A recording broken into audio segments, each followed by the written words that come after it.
취지는 이런 거예요. 결혼할 때 그 결혼 자금에 대해서는 증여세를 완화시켜 주겠다. 3억을 이렇게 증여를 받을 수 있는 사람이 증여세가 부담돼서 결혼을 안 할까? 과연? 이제 세금적으로는 이제 감세 혜택을 준다는 거는 그래도 활성화시키는 의미가 있으니까 그래서 이런 제도가 없는 것보다는 당연히 좋다 이렇게 생각은 드는데요. 주요 세법 개정안 내용 얘기해 주실 게 뭐가 있을까요? 이거 확인해 달라고 하셔가지고 조세무사님하고 저하고 같이 확인을 했는데 이게 사실 이번에 개정안이 거의 이슈가 되는 것도 없고 그렇게 내용이 많지는 않았던 것 같아요. 뭐 상속세도 대폭 바꾸고 약간 이렇게 한다는 이제 기대가 있었는데 양도소득세도 마찬가지고 근데 어느 때보다 좀 잠잠한 것 같다 그런 생각이 들어서 간단하게 한번 살펴보면 되지 않을까 싶어요. 이 개정세법안이 7월달에 나왔죠. 지금 벌써 9월인데 보통 이게 그 국회에 상정이 됐고 한 연말 정도에 12월 정도에 이제 보통 통과가 되고 보통 시행은 내년도에 시행되는 그런 절차로 이루어지는데 세법 개정 중에서 큰 내용 없었지만은 가장 눈에 띄는 게 그나마 이제 증여세 부분이지 않을까 합니다. 그죠? 네, 지금 이번 개정안, 세법 개정안 중에서 이제 물론 이게 통과가 돼야 이제 세법이 되는 거긴 하지만 어쨌든 가장 이슈가 되고 있는 세법 개정안인 것 같고요. 지금 저출산이고 또 이제 요즘은 이제 워낙 결혼을 많이 안 하니까 그거에 대한 대책으로 나온 것 같고요. 취지가 사실 이제 혼인을 좀 장려하기 위해서 좀 마련했다라는 취지라고 보시면 될 것 같은데 요즘에 혼인 시기가 점점 늦어진 것 같아요, 그죠? 많이 늦어졌죠. 이번 제도는 그러니까 취지는 이런 거예요. 결혼할 때 그 결혼 자금에 대해서는 증여세를 완화시켜 주겠다. 결혼 자금에 대해서는 증여세를 완화시켜주겠다. 네, 그래서 혼인 신고 전후 2년 내에 증여재산 공제 1억씩 이제 추가를 해주겠다 이런 건데요. 신랑 신부가 있으니까 각각 이제 증여를 받는다고 이제 산정을 하면은 최대한 3.2억까지, 그러니까 3억 2천만 원까지는 이제 공제가 된다 이렇게 생각할 수 있더라고요. 근데 말씀하신 3억 2천이라는 금액이 어떻게 나왔냐 하면은 기존에 원래 아시겠지만 증여재산 공제는 5천만 원이잖아요. 5천만 원, 그죠? 네. 5천만 원인데 요번에 이제 혼인에 따른 공제가 1억이 추가되면서 보통 한 명이 받을 수 있는 공제 금액이 1.5억입니다. 1.5억인데 신랑, 신부 각각 합치면은 이제 1.5억씩 양가에 받으면은 3억이 되는 거잖아요. 각각 부모님한테서 받으면 3억이 되는 건데 부모님이 사위나 며느리한테 또 증여할 수 있는 거잖아요. 자기 자식 말고도 사위나 며느리한테도 증여할 수 있는데 그때는 기타 충족으로서 1천만 원까지 공제가 가능한 거죠. 그래서 한 분이 이제 최대 공제가 가능한 금액이 1.6억인 거고 그렇다면은 양가 합치면은 3.2억이라는 숫자가 나오게 되는 것입니다. 그래서 3.2억이면 사실 뭐 작은 금액은 아닌 것 같아요, 그죠? 그렇죠. 사실 또 이런 생각도 들더라고요. 3억을 이렇게 증여를 받을 수 있는 사람이 증여세가 부담돼서 결혼을 안 할까? 과연? 이런 생각 들긴 하는데, 근데 물론 근데 이제 세금적으로는 이제 감세 혜택을 준다는 거는 그래도 활성화시키는 의미가 있으니까 그래서 이런 제도가 없는 것보다는 당연히 좋다 이렇게 생각은 드는데요. 근데 사실은 또 그 전에 이제 증여재산 공제가 1억 원이 아니라 제가 금액이 더 컸던 걸로 알고 있어요. 그런가요? 네, 근데 1억으로 개정안이 가장 작은 금액으로 지금 발표가 된 것 같더라고요. 상속세, 증여세가 사실은 부자 감세라는 그런 측면이 있어서 그래서 개정이 참 어려운 법인 것 같아요. 증여세율 자체가 지금 2010년에 마지막으로 개정된 거라서 15년간 지금 같은 세율이 적용되고 있는 건데 누진세니까 이제 세 구간이 동일한 건데요.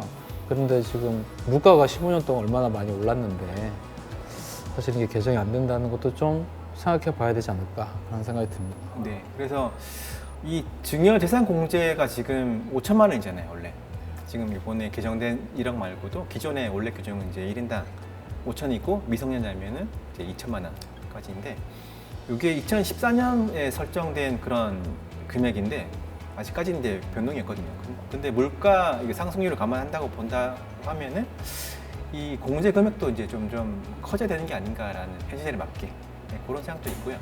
사실 혼인공제 1억 해줬지만은 그 증여세산 공제 자체액을 올려줬으면 좋겠다라는 그런 의견도 되게 많거든요, 사실은. 사실 그런 부분까지는 이번에 반영되진 않는 것 같아요, 그죠? 네. 매 이제 정권이나 정책마다 그 부분을 이제 개정해 보려고 노력을 하고 있는 것 같은데 그게 쉽지 않은 것 같습니다. 어쨌든 그래서 예전에는 이제 상속세나 증여세를 부담하게 되면 이제 정말 금수저 중에 금수저 이렇게 생각이 되었었는데 요즘은 금수저가 아니어도 상속세, 증여세를 많이 부담한다. 일단은 아파트 값만 해도 충분히 상증세가 나오기 때문에 그래서 이 부분은 좀 개정이 필요하다라는 생각이 솔직히 듭니다. 증여세를 받을 때 주의해야 될 사항이 있으면 뭐가 있을까요? 근데 사실은 이제 뭐 금전소비대차 계약서를 이제 부모 자식 간에 작성을 해서 이렇게 처리하는 경우가 있는 걸로 알고 있는데 그건 사실은 돈을 빌린다 이런 얘기이기 때문에 빌렸으면 당연히 갚아야 되는 거고 또 이자도 지급을 해야 되는 거예요. 그래서 물론 일정 금액 이하면 이자까지는 지급을 하지 않아도 문제가 되지 않는데 이제 고액이면 이자까지 반드시 지급을 해야 되고 사후에 이제 얼마든지 이거는 자금 출처 조사를 통해서 문제가 될 수 있기 때문에 이 차용증을 쓰셨으면 갚으셔야 된다. 그건 증여를 받은 게 아니기 때문에 그래서 그 부분은 주의하셔야 될 것 같습니다. 그러니까 처음에 이제 큰 자금을 일단은 필요해서 그렇게 처리를 하고 그 당장에는 문제가 안 되겠지만 나중에 그게 갚지 않았을 경우에는 결국에는 문제가 될 가능성이 아주 높아서 주의하실 필요가 있을 것 같아요. 받고 나서의 그 후의 과정이 어떤 거예요? 세부적으로 처리해야 될 과정. 만약에 이제 1.5억을 넘어서 부모한테 받으시면은 일단 증여세 신고를 하셔야 되는 거고요. 혼인에 따른 증여재산 공제가 통과가 된다면은 그걸 포함해서 1.5억까지 뭐 증여세 신고를 하시면 되는 거고 초과하는 부분에 대해서는 원래 증여를 받았다면 이제 증여세 신고를 해서 세금을 납부해야 되는 거지만은 증여가 아니고 예를 들어서 뭐 돈을 빌렸다 그러면은 그 계약서를 작성하시고 거기에 따라서 이자를 주고받는 실제로 돈을 주고받는 그런 기록들을 남기셔야 되는 게 좀 필요하실 것 같아요. 그래 나중에 부모 자식 간에 이제 이 왔던 현금 거래가 그 증여가 아니라는 거를 이제 증명할 필요가 있는 거죠. 네, 그래서 나중에 그러니까 한 5년, 10년 있다가 예전에 5년, 10년 전에 이제 금전소비대차 계약서 작성해서 빌린 것으로 처리가 됐는데 추적을 해보면 상환이 안 됐다면 5년, 10년 후에 충분히 문제가 될 수 있는 거죠. 그 후에. 그래서 사후 관리가 중요하다. 계약서를 썼으면 계약서는 이행을 해야 되는 거니까 이행이 중요하다. 그렇게 생각하시면 되고요. 사실 그러니까 증여를 받는 게 아닌 거죠. 사실은 그러니까 차용증 쓰지 않고 진짜 갚으실 생각이 없으시다면 증여세를 신고하는 게 제일 낫다. 보통 증여세 신고 안 하고 다 빌린 걸로 하지 않아요? 그렇게 많이들 하시죠. 네.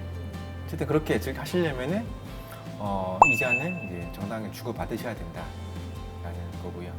상담하신 사례 중에 더 걸려가서 어떻게 해야 되냐 혹시 그런 상담 사례도 있었나요? 보통 이런 것들이 자금 출처 조사나 그 다음에 부동산을 크게 취득했거나 이럴 때 소명이 나와요. 그래서 뭐 부부 명의로 뭐 한 10년간 결혼 생활한 후에 큰 뭐 좋은 아파트를 샀다. 그러면 그 이제 과세관청은 이제 쉽게 보는 방법이 그 두 사람의 소득을 알기 때문에 10년간 소득 그리고 신용카드 내역도 신용카드 지출도 알기 때문에 얼마나 썼는지 이거 살 수 없는 아파트를 샀다. 그러면은 이거 어디서 난 돈을 사셨냐 하고 이제 추적이 들어오죠. 그럼 그때 사실은 결혼 초에 이제 금전소비대차 계약서 써서 부모님한테 이만큼 빌렸다 이렇게 이제 소명을 하게 될 수도 있는데 그때 그동안 상환한 적이 없으면 그게 인정이 안 될 수가 있는 거죠. 그럼 그 전에 그때 증여세부터 과세가 될 수 있다. 1억 5천에 조부모 것도 포함돼요? 포함입니다. 포함. 세법상 이제 기존에 5천만 원, 이번에 1억 그 조건이 직계 존속한테 받은 그 금액이거든요. 그렇다면 직계 존속이라는 거는 부모님도 있지만은 조부모도 포함이라고 보시면 됩니다. 그러니까 본인의 직계 존속한테 받는 돈 합산해서 1억 5천 이렇게 생각하시면 돼요. 근데 세무사님 말씀하셨듯이 1,000만 원은 이제 추가로 된다는 거는 장인께서는 이제 직계 존속이 아니시거든요. 그래서 1,000만 원 추가로 된다 이렇게 생각하시면 될 것 같아요.